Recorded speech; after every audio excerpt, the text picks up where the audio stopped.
This podcast is a Radio Mike original production. Head to radiomike.com.au to find out more. This episode of 20th Century Boy is brought to you by Radio Mike on Patreon and the TCB Overflow podcast. If you finish 20th Century Boy and you want to hear more from me, head to patreon.com/radiomike and for as little as $1 a month, get the Overflow podcast. An extra podcast every single week. And the Pat and Mike Show, where producer Pat and I talk everything behind the scenes of 20th Century Boy. The Patreon is overflowing with content. We'll see you there.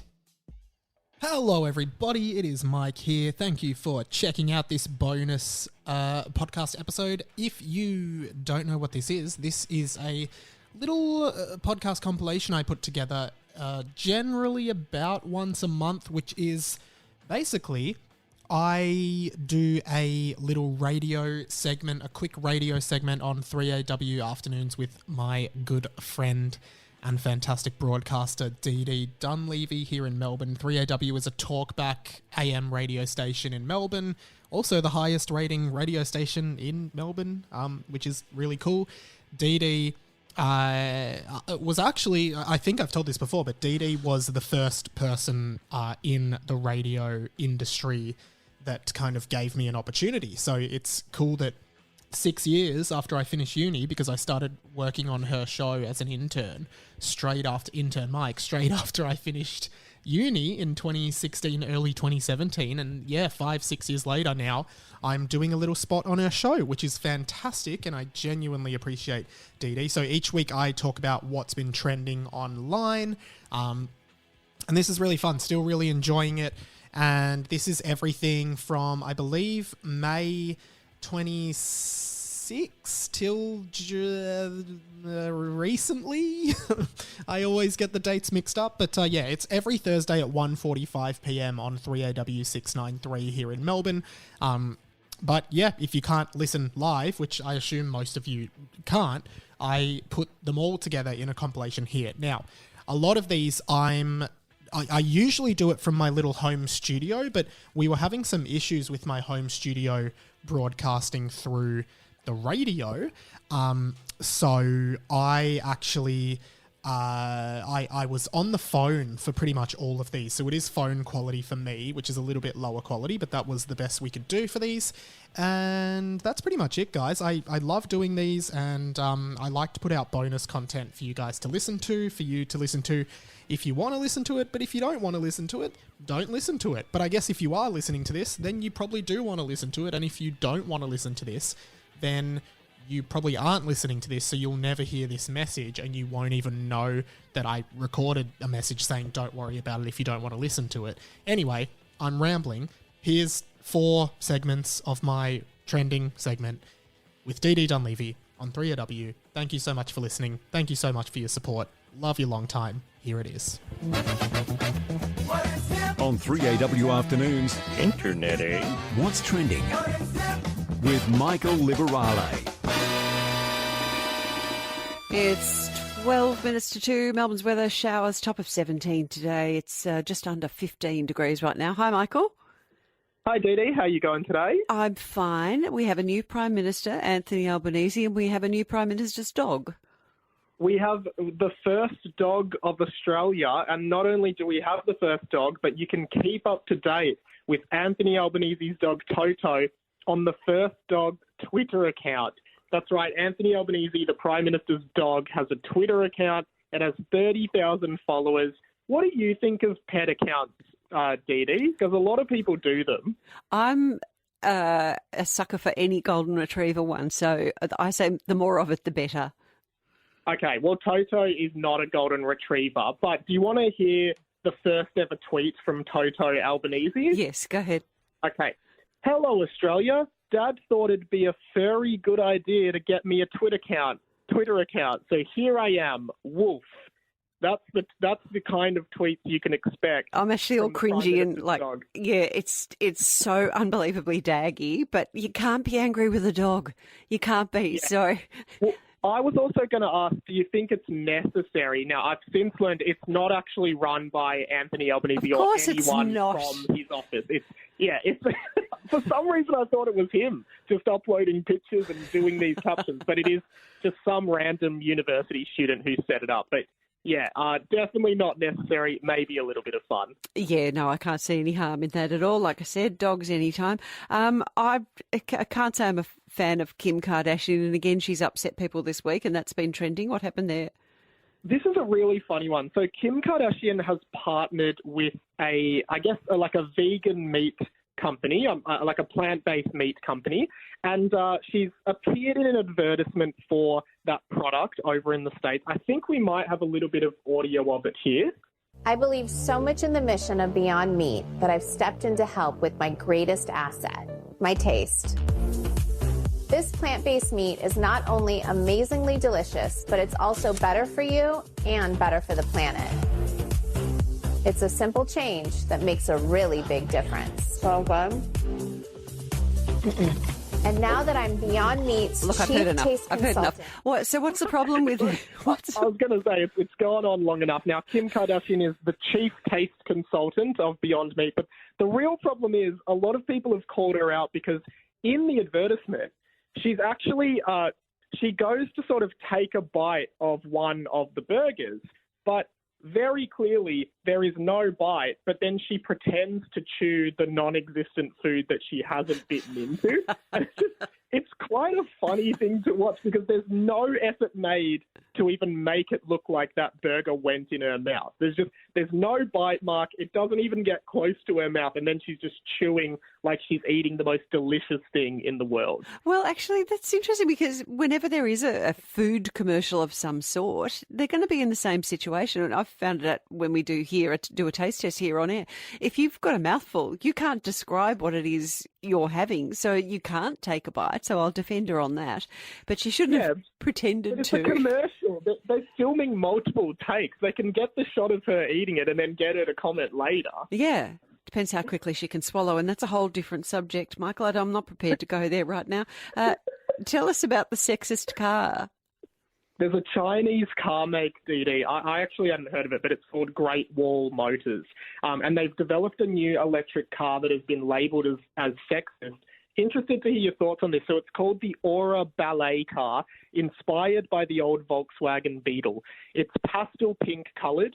It has LED ring lighting in the extra-large vanity mirrors and a selfie cam in the car, as well as a lady driving mode, that's what they've called it, which keeps a greater distance to the car in front of you. Yeah, so I guess it's some automatic spatial recognition. As well as that, and I actually think this kind of makes sense, the car, ergonomics are designed for the female body in mind. So it's like for a smaller frame, I guess you could say. What do you think of this? Because it is been labelled as sexist. Well, I think it's lovely. The colours are beautiful, and I think all those things, a makeup mirror in there and to fit the female body just as well. But I'm quite offended by the having to leave extra car space in front in case the lady is somehow can't concentrate on the road and drive the car properly. They can trash that bit, but the rest is okay. Yeah, and I think, I think a lot of women do their makeup in the car. So I actually think these are some kind of effective changes that might suit a female driver better than a male driver. And I agree with you. The design of the car is actually really nice. Yeah, it's pretty. I like it. Thank you. But yeah, we'll lose the lady driving mode. We will indeed. Michael, we're out of time. Thank you so much. We'll find out again next week with Michael Liberale what is trending. On 3AW Afternoons, Internet, eh? What's Trending? With Michael Liberale. 13 minutes to 2. Melbourne's weather, partly cloudy. Top of 13 today. We have actually just hit 13 degrees. Tomorrow is 12 degrees for a top, shower or two. And Saturday showers with a top of 14. Trending today brought to you for Sinclair Dermatology. Attention chronic hives sufferers. Sinclair Dermatology is seeking participants for a clinical trial. Visit sinclairdermatology.com.au. Good afternoon, Michael. Good afternoon, Dee Dee. How's your week been? Not too bad at all. What's been trending? Oh, okay. So a bunch of new TV shows have kind of launched across all of the streaming services this week. probably one of the highest profile ones is season 4 of Stranger Things, the very popular 80s sci-fi show from Netflix. Have you been watching this at all? No, and I'm having, is it FOMO? Because everyone's talking about it and I've never watched it. I've kept hearing that it's really good and I've missed it. You've never watched it at all? No. You've never watched it? Oh, it is quite a good show. I feel like the last season 3, wasn't as good, but I did watch the first step of season 4 last weekend and it was really good. One of the big trending things coming out of it is because it's set in the 80s, Dee Dee, all of the songs and the soundtrack of the show is all 80s songs, which I'm sure you'd love. And a song that has been kind of revived through season 4 of Stranger Things is Running Up That Hill by Kate Bush. I think we've got a bit of it just to remind our listeners.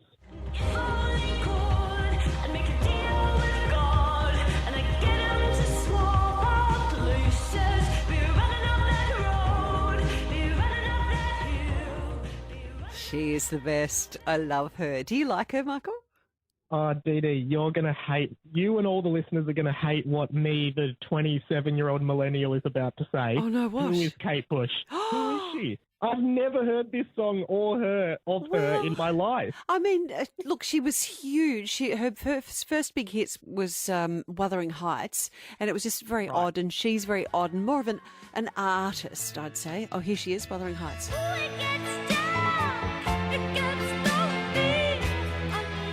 So she was as quirky as all get out before that was even cool to be quirky as all get out.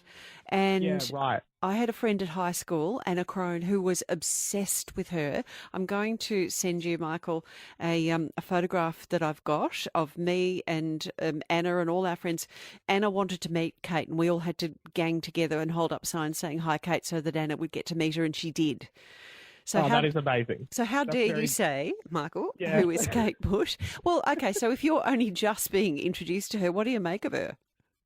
I mean, the song sounds really, really good. And apparently, I'm not up to it yet, but apparently the song is actually of plot significance in this season of Stranger Things. And it's not actually the first time they've used a song in kind of the story. In season 1, the Clash song, "Should I Stay or Should I Go," is actually quite a prominent song that recurs throughout the show. So it's cool how they integrate music of the time. And funnily enough, the song has made a resurgence. It's number 1 on the iTunes charts. I didn't know the iTunes charts still existed. But back in 1985 when it first came out, it only got to number 30 on the Billboard charts. So it's actually done better now than it did originally back in the day. It's going viral on TikTok. This song is huge at the moment. Good, and so it should be. You've upset a few people. Fiona Byrne, our entertainment reporter, she's just texted me, "What about Babushka?"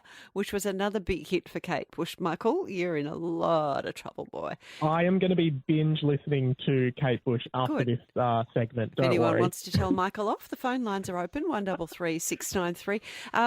Belly button. Tell us about the trending belly button. This is one of the craziest things I've ever seen. So a woman from Nigeria has gone viral on TikTok. She does kind of your standard dance videos on TikTok, except one thing that isn't standard is her belly button, right? So basically, she has an outie belly button, I guess you could say, but it's like a mega outie. I would honestly, I'm going to say this as delicately as possible. It kind of reminds me of like a part of the male appendage. I'll just come out and say it. It looks like there's a penis coming from her tummy. It honestly does.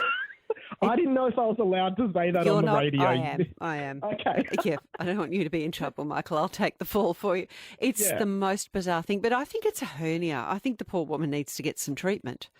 That's the thing. Like, she's kind of flaunting it, and I guess that's great, and body positivity and all that. But a lot of people are saying that it's an umbilical hernia, and it apparently happens when part of your intestine bulges through the opening of your abdominal muscle. So it really is a health concern, and it's so bizarre to look at. Look, in my opinion, the body positivity thing can be just for the outer surface of the body. I don't want the internal organs popping out. Hanging out. Me either. I agree. No, thank you. And there was a dreadful incident at the Louvre, Michael. Yes. The Mona Lisa, the famous Mona Lisa, has been vandalized, or at least like the glass covering that covers it up, a French protester smeared cake all over the Mona Lisa. It was a 36-year-old man dressed as an elderly lady in a wheelchair, and he rolled up to the painting, stood up and smeared cake all over it. And then he was yelling in French. The loose translation that he was saying was, "Think about the earth. All the artists are destroying the earth. That's why I did this." So it's some kind of environmental message against art, but it's very unclear. He was escorted out by security, and I don't think he'll be going back to the Louvre for a visit anytime soon. No, they'll be double-checking everyone in a wheelchair, which is probably not the result that, everyone should get a fair go. But now it's going to raise suspicion for any little old lady in a wheelchair who does want to actually go in there. What an idiot. And nobody's thinking about the earth, mate. We're just thinking about one of the finest artworks the world has being saved from your stupidity. Madness. Really strange protest. Really strange. I don't get it. Why cake? It just doesn't make sense. Like if you just thrown rose petals at it, then maybe, that's got a sort of nature vibe to it. I don't know. I don't think he's all there. Michael, lovely to talk to you. Thank you. We're up to date now with what's been trending with Michael Liberale. On 3AW Afternoons, Internet, eh? What's Trending? With Michael Liberale. 13 minutes to 2 and our temperature just took a dive. It was 13.2 last time we checked. It's now dropped down to 12 and we have showers this afternoon. Tomorrow, pretty much the same, showers with a top of 14. Michael, good afternoon. Good afternoon, Dee Dee. How have you been? Very well, thank you. I hate public proposals. I just think there's so much scope for things to go wrong. They are cringy. They make me uncomfortable. If anyone wants to argue with me, give us a call, 133 693. Tell us about the one that went awfully wrong. I kind of agree with you. I also hate public proposals, but usually it's really awkward when someone proposes and the other person says no, right? That's the main awkward thing. But in this public proposal, a German man has taken his partner to Disneyland in Paris and has organised in advance to go up on stage at Cinderella's castle and propose to his girlfriend. Now, as he does this, an employee of Disneyland Paris swoops in, takes the ring while he's down on one knee, and tells them to get off stage, interrupting the moment. How crazy is that? I actually can't really understand why he did it, because it was an empty surface. They didn't appear to be in any danger. And he says something naff like, it'll be better down here, which it's not going to be better down there. It's better up on the stage with the castle in the background. Can you work out why he did it? I think it's because this is one of the stages where, the characters come and perform for tourists at the park. And I think generally the public aren't supposed to be there, but this guy has asked the Disneyland staff if he can do it. So he's gone up there to do it. But obviously this staff member hasn't got the message. And if you watch the video, he literally swoops through. Imagine this guy down on one knee. This employee just swoops through, grabs the ring out of his hand and walks off and tells them, come down here. But I think it is because it's technically an out-of-bounds area and this guy didn't know. Now, Disney has actually responded to the incident. Oh, has it? What did they say? Yeah. Well, they have said, we regret how this was handled. We have apologised to the couple involved and offered to make it right. Now, I don't know what offering to make it right means, but I reckon this guy has a good chance of getting a Disney-funded wedding. Michael, can I just give you a bit of advice from someone twice your age, at least, old enough to be your mother? When it does come to that moment, when you choose to propose to somebody, please don't do it at a theme park. I don't know. It's just not my cup of tea. Part of me thinks if that's what you're going to do, you deserve what you get. But I would never propose well, we obviously don't have Disneyland here in Melbourne.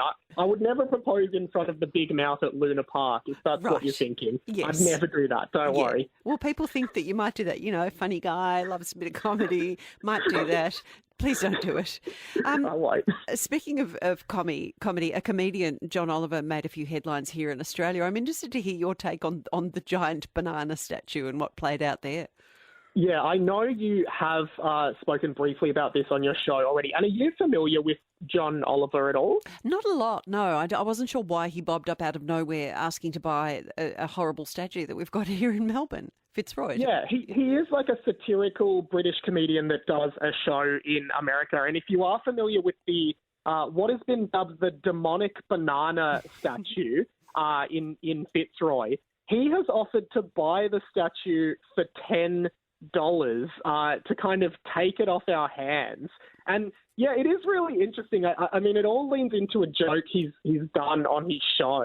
But I mean, I don't think it's serious, but the city of Yarra, I believe, has responded to him as well. They said, I would like to officially, well, a spokesperson said, I would like to officially extend an invitation to John Oliver to come down under and visit Yarra. And this spokesperson also says, I would be happy to take him on a tour of our wonderful city and organise a private viewing of the banana statue.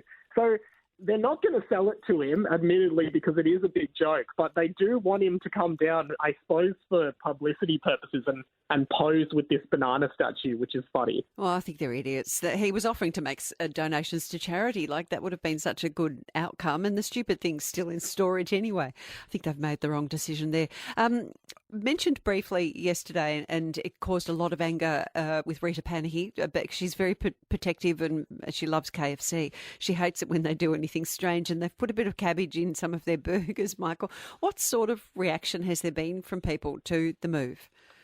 Okay, this is incredible. And I love KFC too. I think it's amazing. It tastes amazing, but and obviously there is a lettuce shortage in Australia at the moment, which has led KFC, as you said, to replace lettuce in their burgers with cabbage. And wow, people online hate this. One person on Twitter actually wrote, "This feels like a sign of the apocalypse." And a lot of people are saying that having cabbage in their burgers instead of lettuce is making them completely rethink getting KFC. So it's a lose-lose for KFC because they just can't get enough lettuce for their burgers, but people don't want cabbage in their burgers. So people are turning away from the Colonel in this moment, and it's crazy. I think it's all just a branding thing. If they just said coleslaw, then no one would have minded, nor would they have noticed. Gosh, you think so? Yeah, I reckon no one would. Well, maybe. They're better to probably have just had a gap there, wherever the lettuce was going to be, until the lettuce can come back again. I mean, at the end of the day, the burgers still have the trademark KFC chicken in them, so you're not really missing much. So I think it's still okay, guys. Yeah. That's the bit everyone wants, isn't it? Good on you, Michael. Lovely to hear from you with what's trending. Michael Liberale there. On 3AW Afternoons, Internet, eh? What's Trending? With Michael Liberale. Let's find out what's been trending this week. Michael Liberale, good afternoon. Good afternoon, Dee Dee. How has your day been today? It's good, not too bad. Michael, you might have to start by explaining to many people who Kid Laroi is. So they would have heard his name just recently when he cancelled a concert. But who is Kid Laroi? Or is it the? Yeah, it's actually the Kid Laroi. Right, okay. He is, I guess you could say he's one of the latest pop sensations coming out of Australia. He's probably best known for his collab on a song with Justin Bieber called Stay, which, if I do say so myself, is quite a banger. It's quite a good song. And this week, the Kid Laroi went viral because he cancelled a concert in Melbourne at Rod Laver Arena 40 minutes after it was supposed to start. So the audience was booing. They were really disappointed, but he was actually very sick and they thought he might have COVID. So they didn't think it was appropriate, right? Now, when he made up the shows, I believe it was on Saturday or Sunday that's just passed, he surprised the fans by bringing in a guest act. And would you have any idea who the guest act might have been? Well, I know, but you can reveal it for those who don't. It wasn't Justin Bieber, but have a listen to who he brought on. Okay. This next guest is the Wiggles. Drop the hits, let's go. Fruit salad. Fruit salad. These guys only wanted to do one song. I was like, no, we gotta run all the hits. Next one is Hot Potato. Hot potato, hot potato. So, Michael, is that's also a banger, is it? Yeah, Hot Potato is a certified banger, but I think the Wiggles are really seeing a resurgence in the millennial nostalgia market now. So they're popping up a lot. Like earlier in the year, they were number one on the Triple J's Hottest 100. I think it's great to see a children's entertainment act still relevant amongst adults today. Yeah, it's good. I never loved taking my daughter Bonnie, who's the same age as you, Michael, as you know, to go and see the Wiggles. I was never a fan, but you can hear the excitement of the audience there. They clearly loved that. Qualifying for the World Cup was just a massive moment for Australia, but there was a viral moment that came out of that. This is probably one of my favourite television moments in recent memory. So ABC announcer and admittedly a legend, Tony Armstrong, he was reporting on the qualifying final at Federation Square over this week, reporting on the Socceroos game against Peru. There was a dramatic penalty shootout, and one of these teams was going to qualify for the World Cup. Thankfully, Australia took it 5-4. They've sealed their place in the World Cup in Qatar this November. But have a listen to how Tony Armstrong responded. Remember, he's a journalist. He's on the field doing his job. When they win that penalty shootout, here's what Tony Armstrong did. We're through to the World Cup! Yeah! How good is this? Get it! It's so funny because there's a little noise from someone clearly back in the studio who's obviously thinking, will we try and take this back from him because he's lost his mind, or just let it go? Thankfully, they let it go. Yeah, the excitement is infectious, though. So it's so cool to see him just get into the spirit with all the punters there as well. How good is this? Yeah. They lost their... It's fantastic. I was starting watching it thinking, oh, mate, come on, you're meant to be impartial when you're reporting, but then I just got so sucked into watching him having fun. Now, Michael, once again, I mean, this segment really is just about making you look clever and me look stupid each and every week. I have no idea what the Doll-E mini AI image generator is. What is it? This is going nuts on Twitter this week. So essentially, someone has programmed an artificially intelligent image generator. So essentially, you enter any prompt into this generator and it will artificially create photographic images of the prompt you've entered. For example, I tested it out myself. I tried things like Voldemort taking a selfie at the beach, and it actually has generated quite reasonably accurate photos of what the character Voldemort from Harry Potter might look like if he was taking a selfie at the beach. I've also tried Batman riding the subway, and I saw someone else actually try Jesus's crucifixion during the moon landing. And it is very, very accurate and very funny to see what this machine spits out. You can go onto your browser and type in Doll-E Mini, Dalle Mini, and it will spit out an AI-generated image of whatever you put in. It's actually extraordinary. I don't know how it happens in movies when they use computer generated things, but the fact that this could do it for any single person.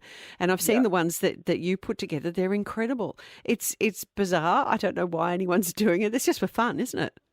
Yeah, and I think I'm going to start a series of famous movie villains taking selfies at the beach. I think that'll be a funny one to do. But it is really remarkable and kind of scary if you think about the implications of this if it gets smarter and smarter over time. Yeah, absolutely. No wonder people were getting so upset about facial recognition technology at the shops the other day. Michael, great to talk to you. Thank you so much. We'll catch up next week. Thanks, Dee Dee. Thanks, guys. That's it for this month or these 4 weeks. I do a bunch of bonus content on this feed, so thank you for checking it out as always, and thank you for your ongoing support. Please DM me if anything captures your interest in these segments that I do as well. And from there, I will also... No, that's it. I don't know what I was going to say. Enjoy. Thanks for listening. Sorry, guys. Just if you've made it this far, sometimes when I'm recording the ins and outs of stuff, I honestly just get distracted. I just started looking out the window and then I just realized I was still talking and I had no idea where my sentence was going to go. But here I am, improvising and pulling the curtain back for you guys, and that's something you can only get if you make it all the way to the end of these bonus episodes. Thank you so much, guys. Speak to you soon. This episode of 20th Century Boy was brought to you by Radio Mike on Patreon. If you just finished the podcast and want to hear me talk even more, head to patreon.com/Radio Mike to get access to the TCB Overflow podcast, an extra podcast every week, and the Pat and Mike Show, where me and producer Pat talk behind the scenes of making this show. The Patreon is overflowing with content. We'll see you there.